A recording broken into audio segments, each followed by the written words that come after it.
Hey guys, it's Andrew Henderson from Nomad Capitalist in the mountains of the Republic of Georgia, and I wanted to do a video on a commonly asked question, which is where do Amazon FBA sellers and where do e-commerce sellers set up their company? Where do they set up their corporation to do business?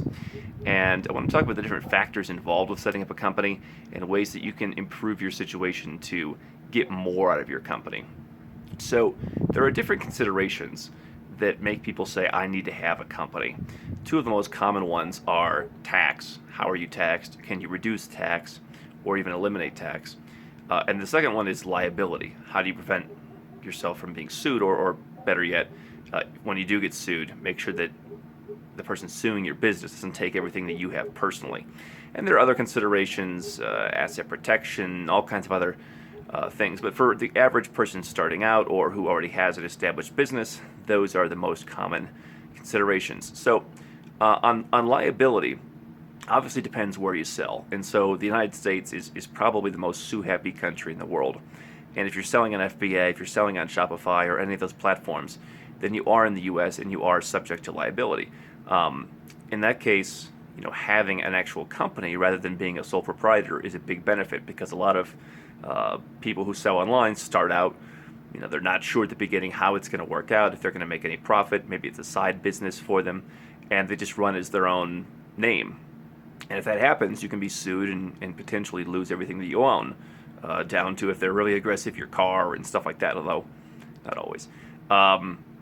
So having a company somewhere helps you. If you live in the US, that could be a limited liability company, very simple. If you live in other countries, it could be a domestic company where you live. If you're living somewhere in a high-tax country full-time, it may just be better to have a domestic company set up there if you're just starting out. But definitely having a company is better for liability purposes.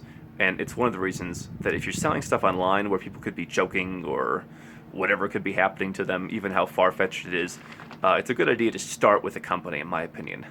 Get the money together and don't risk any problems by not having a company on day one. Just get the best setup that you can. Now, as to tax, is really the other angle that I look a lot at. And if you live in the United States, for example, and you're selling an FBA or Shopify, then an LLC may serve you because you're protected from liability, but you're not really going to have much of a tax benefit. If you're living in another country, same deal. Really, the goal, in my mind, for people selling online is to reduce their taxes to as low as possible. And one of the easiest ways to do that is to live somewhere outside of your home country. So it's different in every country, but in general, if you are an American, for example, and you want to go and live outside of the United States, you can exempt a lot of your earnings, and potentially all of them, by simply setting up a company in another jurisdiction outside of the United States. The same goes for people in Australia, the UK, etc. There is a potential in kind of limited circumstances to get tax benefits the way that Google does or Starbucks does, where they operate and live in one country but have stuff all around the world. It's probably not going to apply to you. So the question on tax is, do you want to reduce your tax?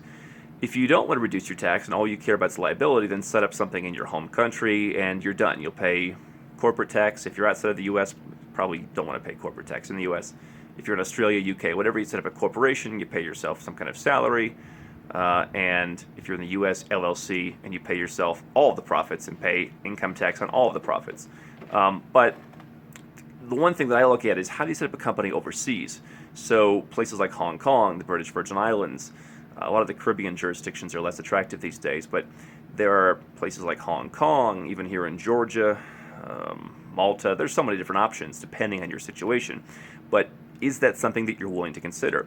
Not only does it give you an extra barrier in terms of liability, in that it's harder for someone in the United States to come after your Malta company than it is to come after your US company. But it also means that you can choose how you're taxed. And so if Hong Kong has zero tax, or Malta has very low tax, or Georgia has zero tax, or Estonia has zero tax until you take the money out, there are ways that you can control how you're doing it. And so the best thing for me, for an Amazon FBA or e-commerce seller, is to control how the money is taxed. Because the biggest problem is you make a profit, you're turning inventory quickly, and you're making a profit. And every single time you make a profit, multiple times a year, you're paying tax in the country where you live. And that greatly defeats the profits. I mean, it's bad enough when you make a profit once a year and you have to pay tax once a year. But when you're turning over inventory so quickly and you're taxed, you're dramatically slowing down how fast you can grow your business, reinvest into new products, etc. Because they're taking 25 or 50% or even more in some cases from every profit, which is cutting down the amount of money you have to invest. So if you're willing to consider spending part of the time, or all of the time, living outside of your home country, then an offshore company probably makes more sense for you, because that way you can control where you live so that you're not being taxed where you live, i.e. the United States, and you can set up your company to control where your company is being taxed. So you can set up a company in Hong Kong, for example, and then live in a country where they're not going to tax you. Many of them have beaches, by the way. And from there, your company won't be taxed, you won't be taxed, and you can potentially get your tax rate as low as 0, which makes it much more attractive, both for liability and tax purposes, than merely setting up a company in the US, for example, like an LLC.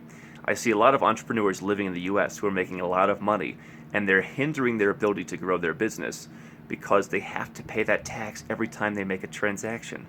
And it means less money to put back in. So the liability is a big issue. A lot of structures can accomplish that, but for me the big issue is tax, and that's where being offshore counts. If you're going to just live in the United States, for example, 365 days a year, an offshore company may help with liability. It might also be a detriment for logistical reasons, so it might just be a push for some people. But if you're going to live outside of the United States, outside of Australia, outside of Canada, definitely an offshore company works. Which jurisdiction is best for you depends on some of the personal criteria in your business and in your life. You can learn more at nomadcapitalist.com.